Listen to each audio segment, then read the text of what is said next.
What's up, Moon fam? Chop here on another episode of The Launchpad, and I'm here with Sherm. What up? Sherm is the A&R for Hood Politics. Yep. He is a touring DJ and producer, and he'll be taking over Almost Famous tonight as well in Scottsdale. Yep. And you can catch him almost every week on his own podcast, Sherm in the Booth. Yeah. That was a great intro. Appreciate Great it, intro. This guy was sweating before, man, but Yeah. born for it. You know? It's an honor to be here. This is the last stop on the Toxic tour for me, which was just a tour to promote a song I had come out earlier this year called Toxic with Halil Sensei, who's literally based in Istanbul. This guy's the fucking future, though, let me tell you. Can I cuss? Because I'm not going to be able to not to.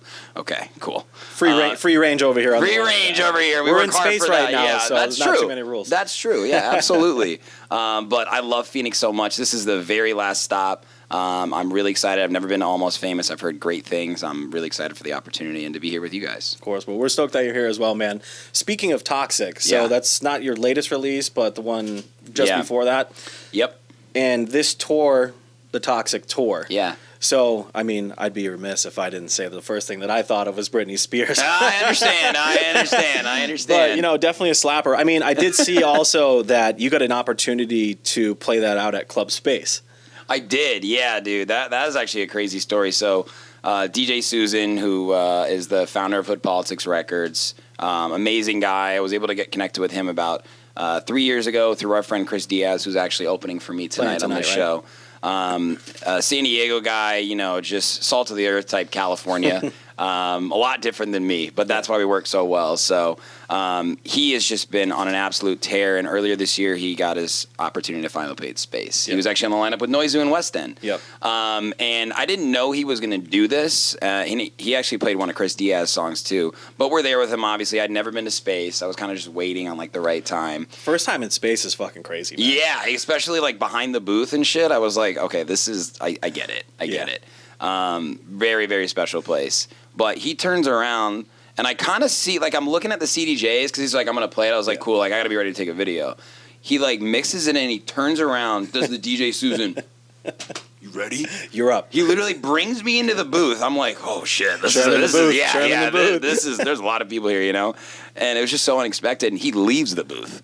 And I'm just up there about to DJ. I'm like, let me rip that fucking reverb, baby. Yeah, right? Like, let's go. Nice. I played the whole song out. It was awesome. One of my friends, who fortunately is very tall, shout out to Trevor, was in the crowd. And he was like, oh, my God, this is going down. You know, that's an iconic video to get for any DJ. It's you know, probably the most well-known club, one of the most well-known clubs in the world. And, you know, any upcoming DJ or any DJ, you want that video with the Club Space logo with the Club Space, with, like, the tree setting. Yeah, and, you know, just for me to not expect that to happen made it so much more fulfilling. And I was just filled with gratitude for Susan. So, and it came out on Hood Politics Records, too. So, you know, it was just, like, this fusion of love and just good vibes and energy. So it was so much fun and a really special moment. That's awesome. So that's a special moment for you in your career. Yeah. You talked about in your podcast recently with Goodfella about creating the moment with the fans. Yeah. How do you go about creating that moment with the fans? Like, I think it was a Blink-182 edit that you talked about. Yeah. So is that like planned out? You're like, hey, I'm going to play this tonight, and you just know it's going to slap? Or is that like something where you're just in the moment, you're like, I think that these people would fuck with this right now, and then you create that moment there? Like, what's like your process leading up to that? Yeah, well, I've been a DJ for about 10 years now. I started in college, you know, playing for college kids, opening for some bigger DJs, just got good opportunities at a Big Ten school. It was awesome. I came to Chicago expecting it to kind of be a walk in the park, to be honest. Basically was told to fuck off and get in line. Who are you, you know? So I had to cut my teeth as an open format DJ in Chicago. So I would play 4 to 6 hour sets on CDJs, on USBs. I've never been a laptop DJ, not that I'm better or worse than anybody else. But I got very good at knowing my music front to back, mixing in different genres. And I could see what works with different crowds. And now that I've shifted my career to be more so just like an artist who also is a DJ, I can go back and tap into those moments and those songs. So on this tour, it's been so special for me because, like the Steve Aoki show, which I was referencing, I went back into folders that I literally made for playlists in 2016, right? 2015, 2014. And I remember back in those days, I'd say, I'm going to play this track one day in front of a big crowd, and it's going to be awesome, right? So creating those moments starts with you having those moments first, And as a DJ, it's my job to deliver an experience that's unlike any other for them. And I think crowd engagement is so important, but it starts with you, right? So most of the time, unless it's like, an underground tech house track that's just repeating a vocal over and over, but I will sing that. I'm like singing the words to every single song, every lyric, right? Like I'm looking people in the eyes. I'm trying to bring the energy in. I'm trying to create that moment because I'm still on the come up. And I was having a conversation about this last night. There's always a hot topic. Do you outplay the headliner? What's the respect level there? In my opinion, I think the headliner should never be able to be outplayed because they're the ones that are bringing the people. They're the ones getting the big paycheck. They need to have exclusive music that no one else is playing. There's a certain expectation for that person to come in and put on a performance no matter what happens before them. Exactly. And I'm not going to go play Steve Aoki music. I'm not going to go play like I just opened for Side Piece last night. I'm not going to play any of their edits, of course. Like I do my research. I fill out my end of the bargain. But when it comes to creating those moments, you got to think, what am I going to get really excited about? So that's usually the process that I take. And, you talked about in the past on your podcast as well, like being a fan first. Right. And so this guy's doing his research. Being a fan first. I love it. You really get to understand what that moment means. And then when you're up there, you can feel the crowd's energy. The crowd feels that you're into it as well. Yeah, of course. I mean, you have to be a fan first, in my opinion.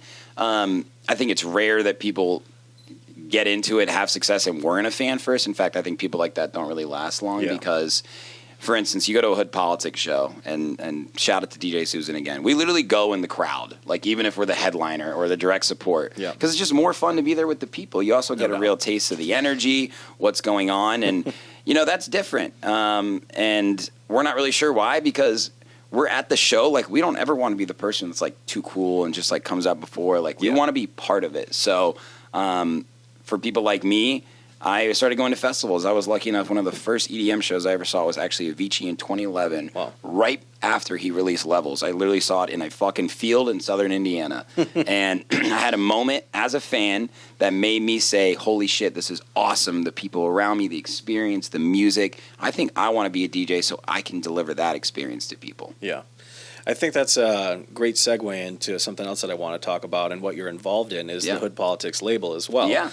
Now, being a fan first and feeling the energy, I know that, when we talked a couple weeks ago, you told me a little bit more about Hood Politics and why you're doing what you're doing and the people that you're keeping around.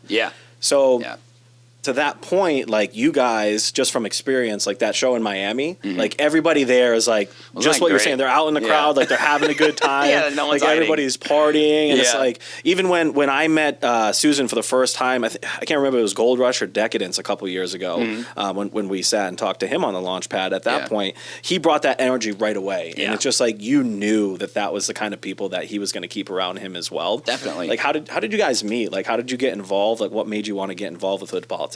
Yeah, Hood Politics has been a really special thing for me to get involved in for many different reasons. I'm someone who's extremely passionate about ushering in the next generation and giving people a platform. That's why I started Sherm in the Booth. But with Hood Politics, it's a label that is truly about the community. Our mantra is showcasing the best of the underground, which has been kind of crazy for us because we're not really underground anymore. We release underground music, so we're still trying to maintain our true selves and our core self, as we like to say. But I was lucky enough to have Susan on the podcast. Chris Diaz introduced us, right? Because they're San Diego boys. I mean, Susan, you meet this guy in about half a second. You're like, who the fuck is this guy? We had a great interview. We just kept talking and staying in touch. He needed help with Hood Politics on a few different levels, right? Like, I always say, you did the hard work, man. You built the community. Actually, it's so funny.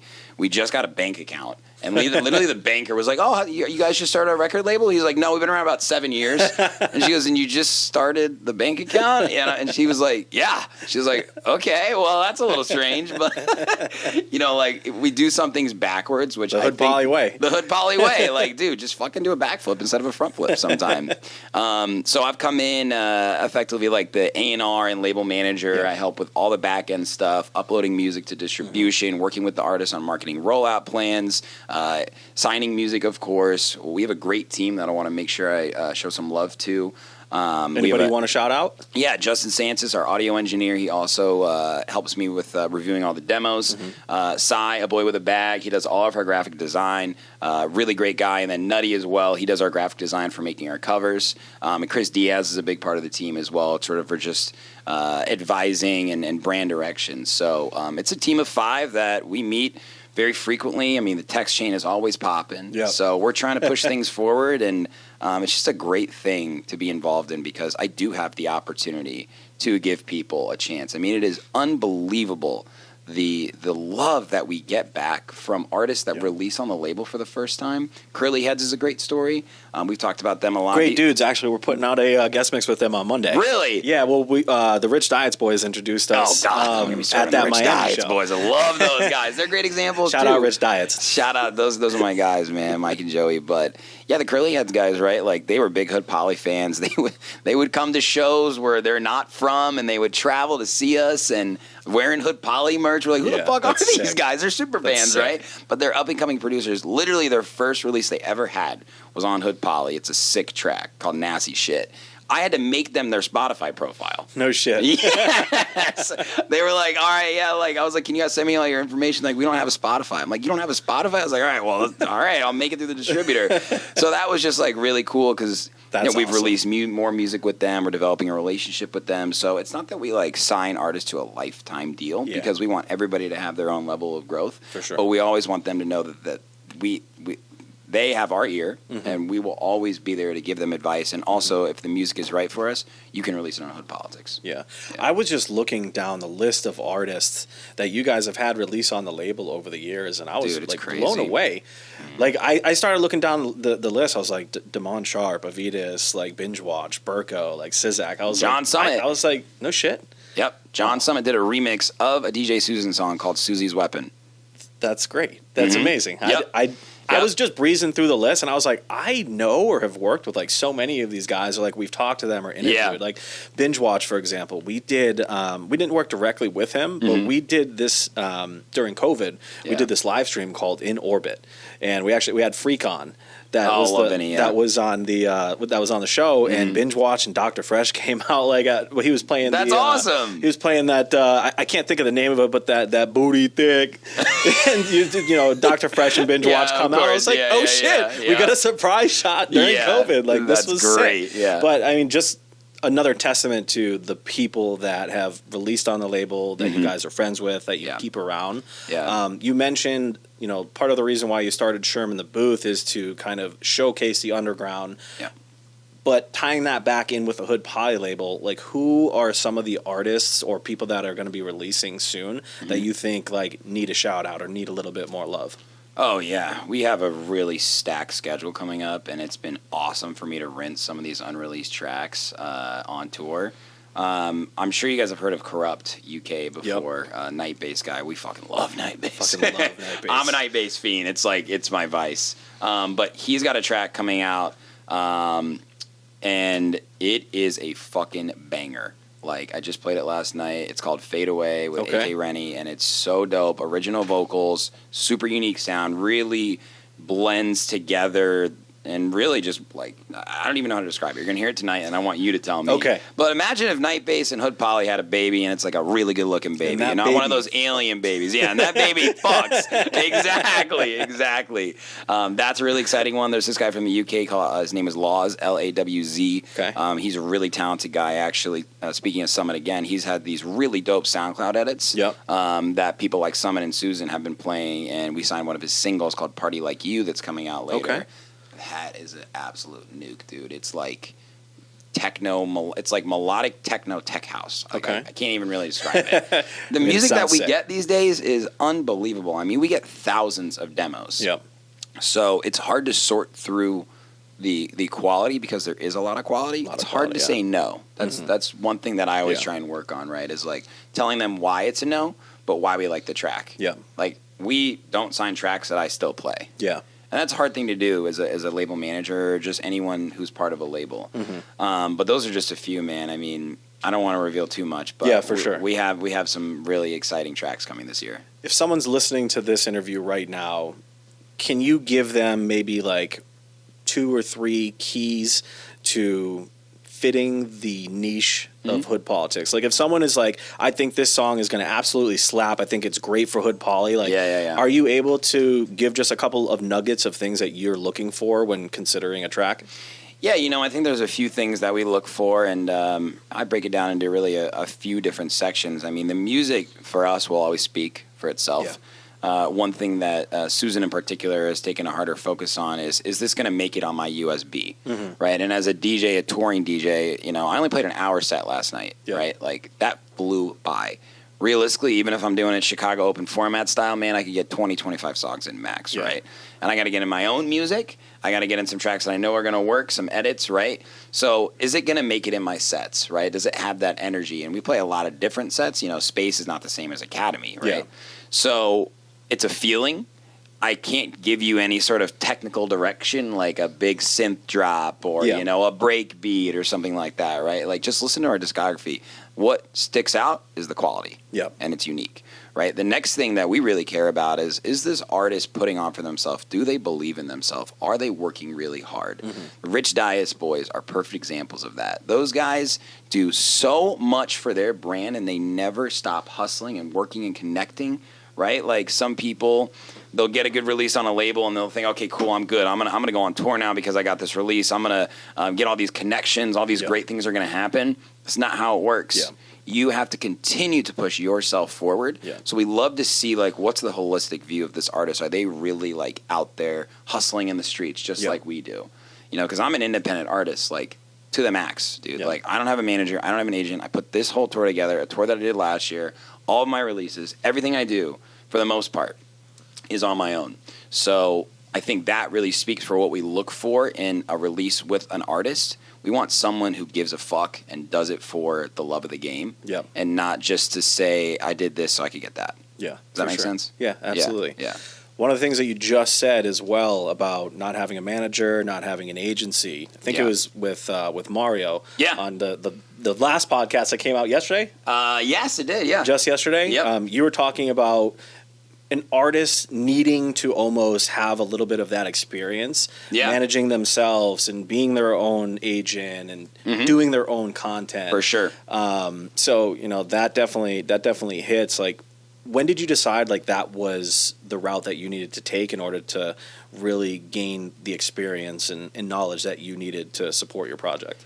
Yeah, of course. I mean, I think what's important to understand is there's a lot of factors that go into, like, what your goals are in the music industry.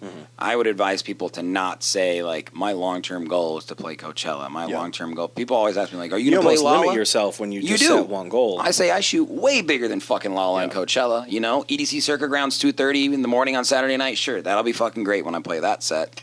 But you got to think bigger. What's the global impact you're trying to make on music, on the community, on everything that you're doing, right? I think so many artists out there, I do a lot of programming locally in Chicago, right? And I book openers and closers, and I've been doing this for a long time. And I have so many people that have managers that don't need a manager, and all these people do is just hassle. That's a bad look for an artist, in my opinion. There is a gray line, or a gray area, I should say, where if an artist is talented enough, they need a manager to sort of help them mold what they're doing. But I see a lot of managers get involved when they don't need to be. So I felt like I of course would love a manager and an agent one day, right? But I'm still working towards, like, having that vision that Mario talked about, right? Like, what is my product? I don't want to make an artist career too much about a business, but if you're serious about being a touring DJ, then you need to understand that you got to have a product to sell. You got to be selling tickets in different markets. You got to do that on your own. And Mario said it perfectly. You got to go to about 8 to 12 different markets on your own, find ways to get in front of people, make an influence, and be known, right? Because these days, there are so many things that come into effect. I can't believe I'm about to say this word, but the socioeconomic effects of the music industry right now are crazy, dude. Tickets are expensive. Festivals aren't selling like they used to. People can't afford to travel. They were struggling on ticket sales too, and so you see them get creative and bring out this new stage, new production. It's 100%. Like, okay, like, what can we do to, like, pick it back up? We need to bring in, like, this certain demographic, which clearly was selling, like, a lot of tickets. Exactly. So you have to understand that it takes a lot more than ever to get people up off their couch to come see you. And I think people focus too much on. I was just talking to my cousin about this today. If you blow up on TikTok, That's great, right? You have the attention on social media. I can't tell you how many people I know that have blown up on TikTok or have 1 million monthly listeners on Spotify. They can't sell a fucking ticket in their own goddamn market. Yeah. Right? So there's something to be said about that. Yeah. If you can't bring people to the show, if you're not selling tickets, then the project is going to stay plateaued. If that's their vision, right? Like these people think they can show up because they like have 1 million followers. Well, nobody knows who you are at this party. Yeah. You know what I mean? So if you can have it all, that's awesome. They just know who your online personality is. Right. So I think you got to be out there in the streets these days, bro. Literally, like getting in front of people, saying, "What up? I'm Sherm. Thanks for coming." Yeah. Like that's why I do this. That's why I like go to the shows early. That's why I stay late. I went to Minneapolis for a headline show. Never played in Minneapolis, right? So February in Minneapolis, but these guys reached out to me. They're good people. And it was an awesome show. I had a good time. It was like a smaller club room. They're like, "Do you want to come to the afters?" Mm-hmm. I'm like, "Of course I want to come to the afters." The afters is standing around a kitchen table, in the suburbs of Minneapolis.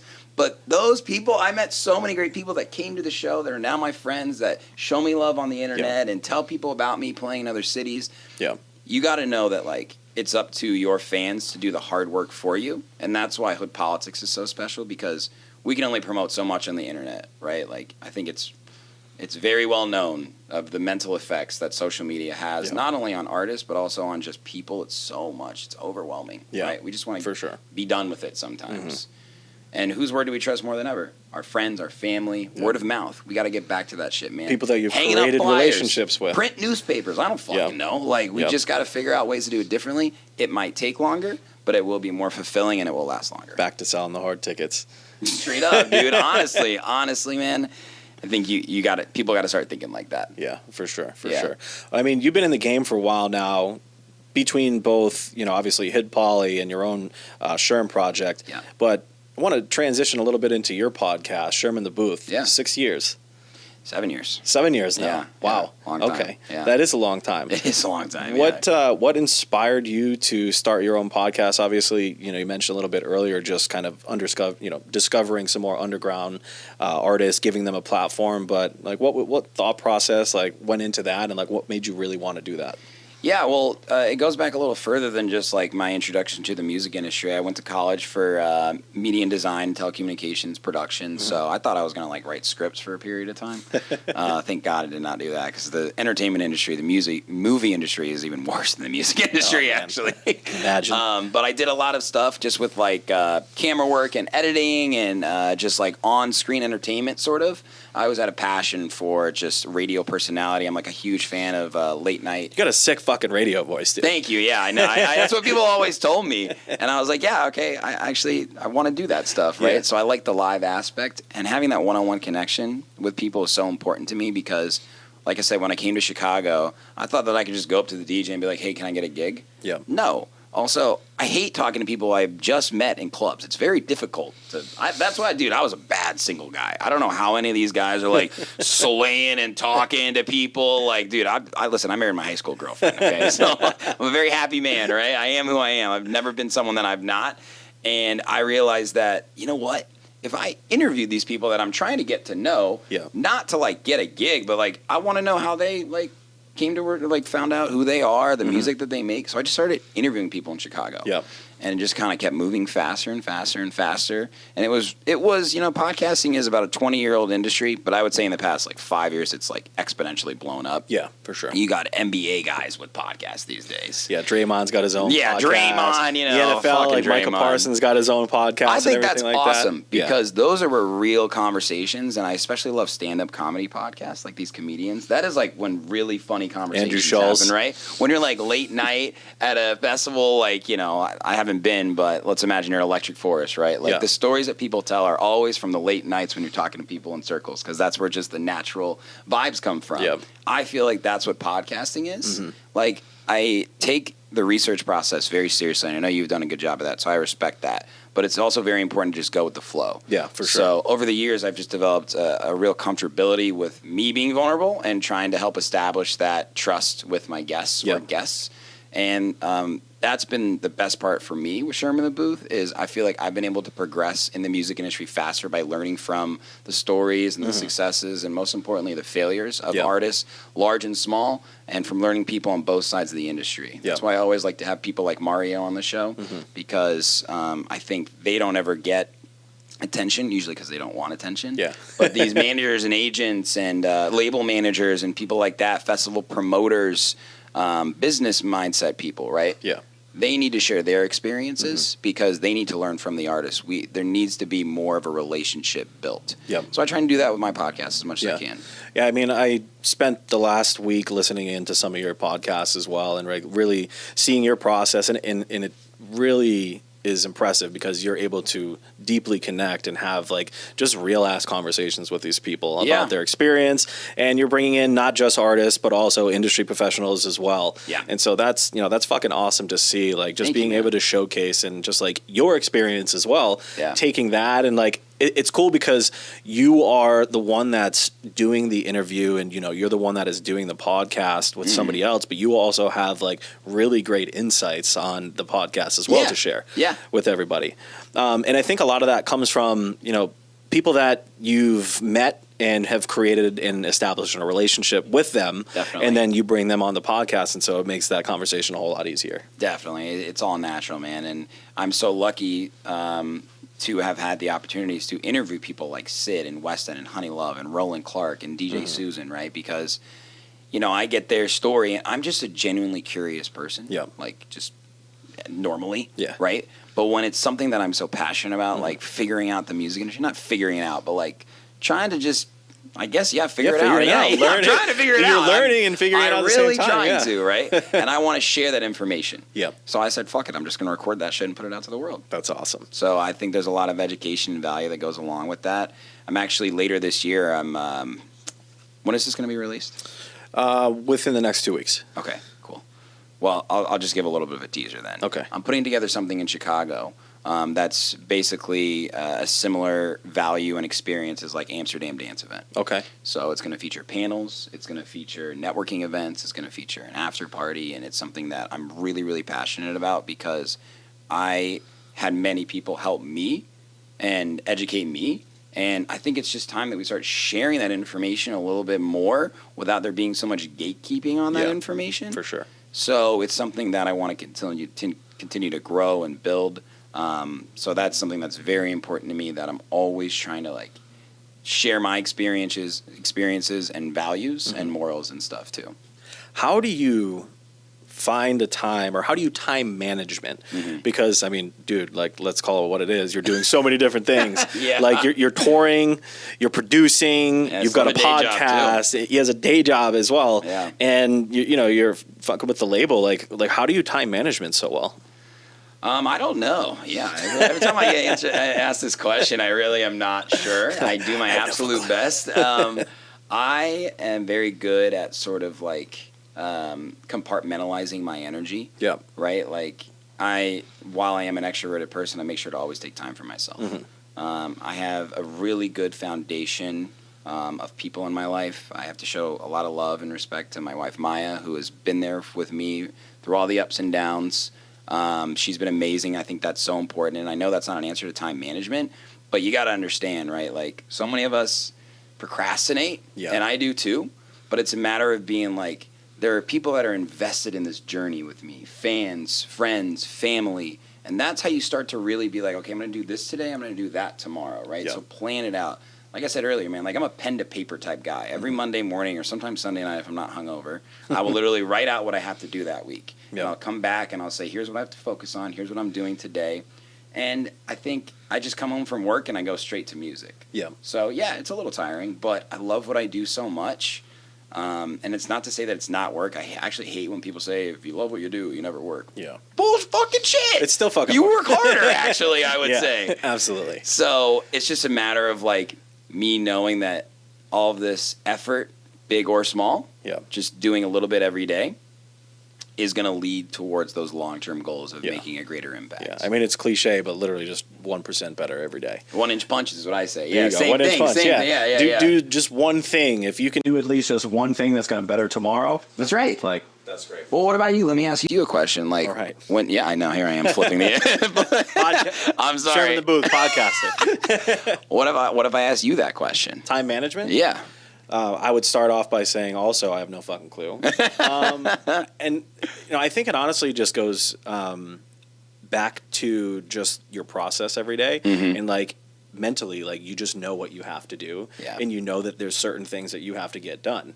Like same thing, like we both work day jobs in sales, then after that we go and do music on the side. Sometimes I shoot camera professionally for the D-backs and ASU, so that's awesome. I know what's coming up, I know what needs to get done, and then just like mentally preparing yourself and prioritizing based upon what is like right in front of me. Like okay, like I know that if I don't get this done today, then somebody tomorrow is going to be pissed off from it. You ever heard the saying "eat the frog"? So no. I feel like I have, but I don't know what it means. Sometimes you got to eat the big frog first. First thing in the morning, if it's something that you're going to be impending on all day, do that shit right away. Right away. Right away. Okay. Yep, and everything else will be easier the rest of the day, too. Everything else is... We did an exercise at a work conference that I was at recently, and it was like the rocks, the pebbles, and the sand. And we had to fucking classify like... Oh, my, that's a sales conference right there. It's true, though. That shit's good. It's kind of like the same as time management. Like, yeah, you knock out the rocks first. Those are the most important things. Yep. Then you can fill it in with the pebbles and then the fucking sand. The shit that you don't really want to do, but there's so much of it to fill in the You should spaces. you got to put this on Patreon or something. Right before that, you guys are going to have to pay for this information, okay? Because that's valuable shit right there. Yeah, for sure. That's awesome. Let's take you outside of the work stuff a little bit. Kind of just into some of your passions. I know, the Instagram story led off with the Indiana Pacers. They're crushing the Bucks right now, up 2-1. This shit is so funny to me because I've been a Pacers fan my whole life, right? A middle market team. Ain't nobody know who the fuck the Pacers are for the most part. I literally was wearing a Pacers jersey in Venice yesterday watching this game, the only person watching this game at the bar. And I'm screaming. It's getting very intense. They're hitting last-second shots. They're going into overtime. My favorite player, Tyrese Halliburton, right here. He's a stud. He hit the game winner, right? And it was so funny because all these people start watching me watching the game. And, like, that's almost like the epitome of being a Pacers fan is, like, no one's paying attention to the team. They're paying attention to these, like, the fans, right? The people behind the team. And I wasn't planning on wearing the jersey, and I was like, fuck it, I'm wearing the goddamn jersey. And, like, people literally come up to me and they go, what are the Indiana Pacers? I go, oh, shit. Some guy at the bar was like, I've never met a Pacers fan. I go, how you doing? You've never left California. Yeah, exactly. So I love sports. There's a lot of things that I take from sports, just like the drive and the nonstop effort and passion and hustle. I think there's a lot of parallels to the creative industry. Competitiveness, for sure. And yeah, I'm just a huge fan of NBA basketball. I went to the Basketball Hall of Fame for my 13th birthday with my dad. Yeah, nice. that was a big moment. I did not make the 7th grade basketball team. It was literally, speaking of hood politics, it was neighborhood politics, right? No shit. So these dads, this is a funny story actually because I'm still sad about it a little bit. I had that with street hockey. Dude, they told me I was on the fucking bubble. I went and I got the green Nike Shox because my high school was green. Yeah. Had them in the box. Went to the final practice, said you didn't make it. I cried, guys. But I learned a lot from that experience. Yeah. And honestly, I always say that, like, my life would be a lot different because I kind of changed trajectories. I got more focused on lacrosse, which has always been a big passion of mine too, and just kind of remained a fan, actually, of basketball, which was great. So that's just like a little about me. I've always been a big fan of the Indiana Pacers. I had a similar experience. It wasn't in 7th grade, but it was actually in college. I was at Community College, Rhode Island. Yeah. Tried out for the baseball team. I was the very last one that was cut. Yeah. And one of the kids actually had told me, like, oh, you made the team. So I went down. Looked on the list, and I was like, oh, I'm not on the fucking list. I was like, Coach, what's up with this? And he was like, oh, he felt really bad. But it was the same thing. Like, that hit deep. Doesn't it? You got to get broken sometimes.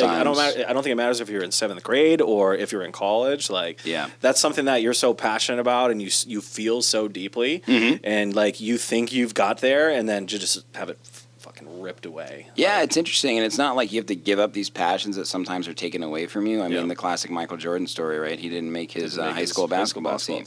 That's nuts, right? Best player to ever do it. Yeah, and I think a lot of people, you're going to come across these things in life where you're sure about yourself, you feel validated, and then it gets put to the test based on other people's opinions of you, especially in art. This is a subjective field that we're in, right? Like, that's why it can take so long to make it.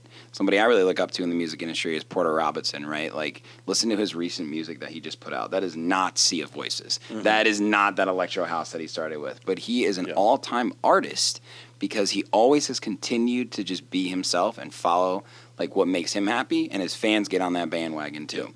So you got to think like that. Like, even if you get crushed, learn from that, but don't ever lose, like, that love of what it was. Yeah.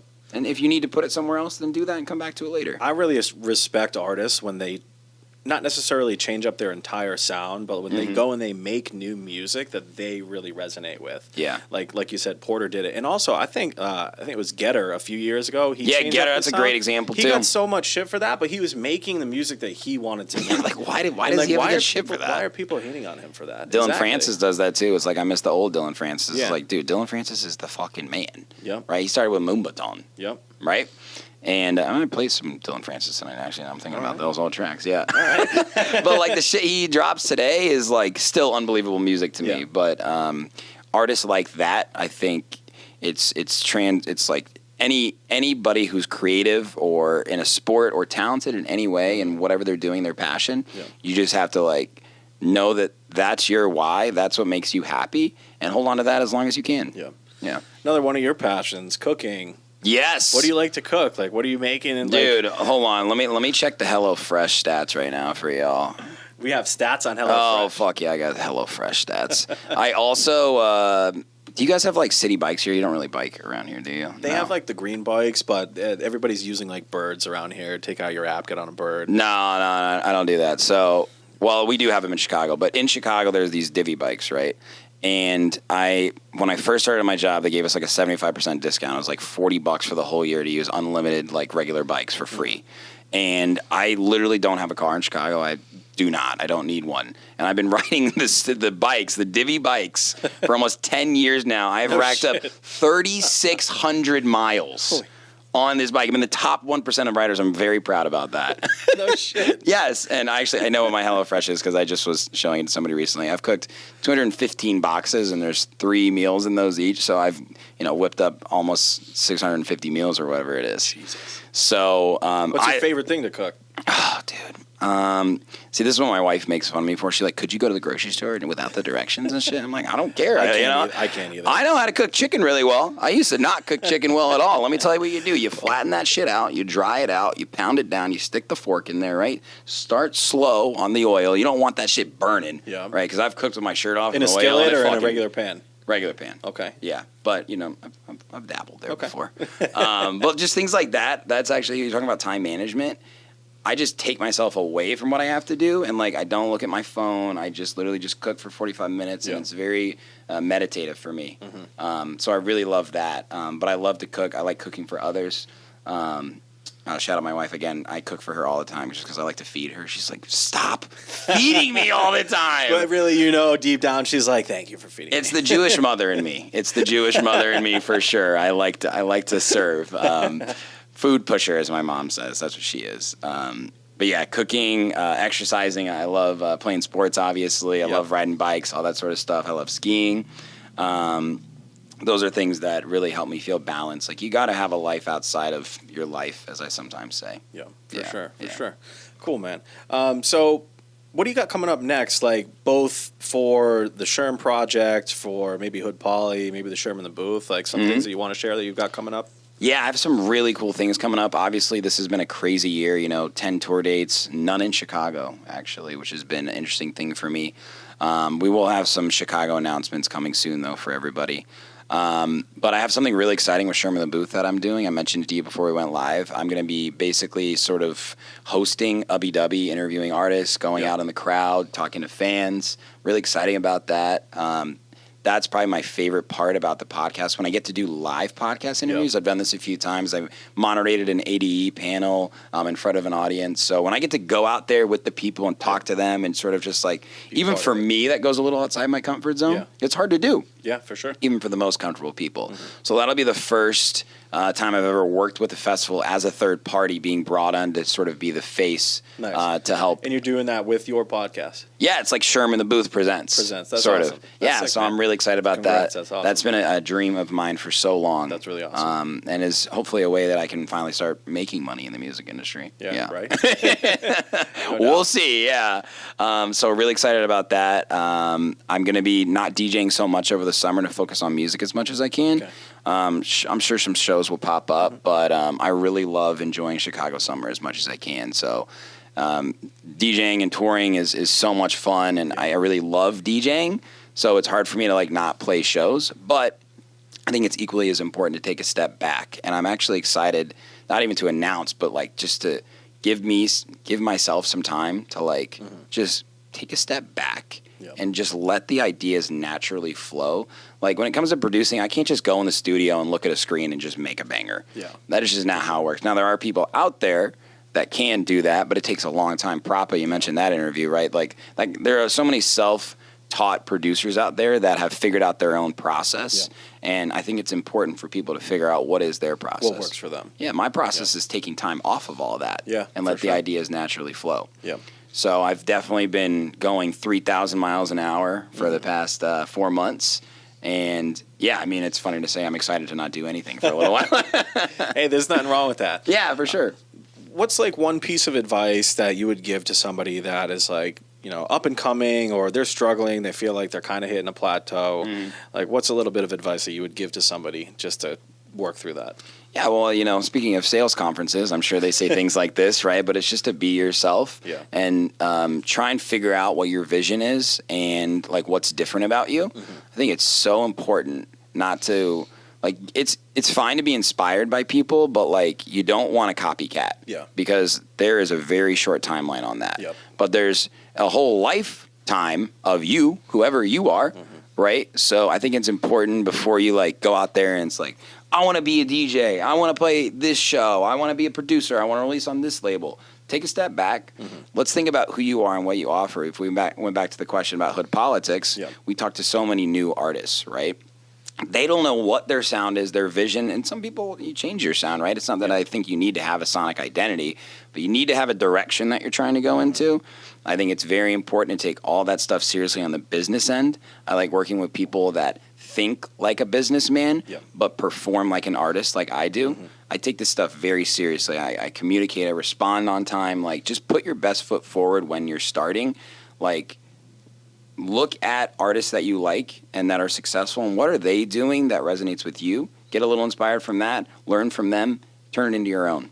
There's a saying that nothing is original, and I fully believe that, right? Like, no idea just comes out of the clear blue sky. It comes from influences and ideas and conversations and experiences that you have that mold who you are. So if you're a new artist out there, figure out who you are, be confident in that, and then start to put yourself out there in a genuine way. Yeah. People are going to respect you for being you and just being completely authentic. Totally. I mean, we've all heard it, but there is only one you. Yep. Absolutely. Yeah. Well, hey, man, I want to give you, I've seen these sitting here. So we are really big about hearing protection. Me too. So a few years back, I was at a club, and there was a bartending competition before the actual show. Yeah. And I was inside, and the VC was just like way too loud, or the MC, sorry. It was just way too loud, and I'm inside, and my eardrum actually gave out. Oh, shit. And I was always the guy that was like, fuck earplugs, I don't need them. And then this now, fucking guy. years later, I'm like, wow, I really regret not doing that. So what I want to do is I want to gift you a pair of Moon Landing earplugs. Awesome. To have, and you know, we also donate 10% of all of the earplug sales on our website to the Children's Hearing Institute of America. So that's so cool. Really big on earplugs and like protecting your hearing, and like we always say, like protecting your hearing is sexy. As it is, joke, but it's wearing really protection. For sure is, and you know we're just, you know, one, thankful for you coming on the show here today with us. Yeah. And I want to leave it with this. So we practice gratitude at Moon Landing. We're really big into gratitude. Love that. Whether it be your personal life or something that you have in your professional life, what is one thing or a couple things that you're really grateful for right now? That reminds me of the Snoop Dogg speech where he says, "I want to thank myself," and I don't think that I do that enough, and I'll do that right now. I've worked really, really hard to get this position, like the last stop on a tour that I put together. So I try and practice self-gratitude as much as I can. Giving yourself flowers, living in the moment, appreciating the people that you're surrounded with, the conversations that you have, and again, like just the experience that you have. Like, it's so hard to live in the moment just because of the world that we live in. But I try and look at myself in the mirror and say, like, you did this, you've earned this. And that's not even to sound like, egotistical. An ego is really the voice in your head that tells you that you're not good enough. So I try and acknowledge that and have that conversation with myself and say that, no, it's okay. You are doing this. Like, you are putting yourself in good positions. So I'm very grateful for that. I'm very, very grateful for family at Hood Politics. It is just such a special thing to be a part of, and I want anybody to know that they're welcome to be a part of our family, too. I always say that there's enough room on Susie's magic carpet, and there's weed for everybody. So that's true, and we can just keep fucking stitching this carpet together. But I'm really grateful for people like you guys. I think it's very, very important to have outlets like this where artists can express themselves and tell their stories, and hopefully provide some stories of experience and vulnerability, because we're all human. And I think that's really important. So, yeah, it's a good time in the music industry, though. I promise everybody that. Awesome. Well, thank you again, man, for coming on to the Launchpad with us today. You are doing so many incredible things with not just your project, but with Hood Politics and Sherm the Booth for the dance music scene in general. So, signing off for the Launchpad, I'm Chop, here with Sherm. Let's go. All right.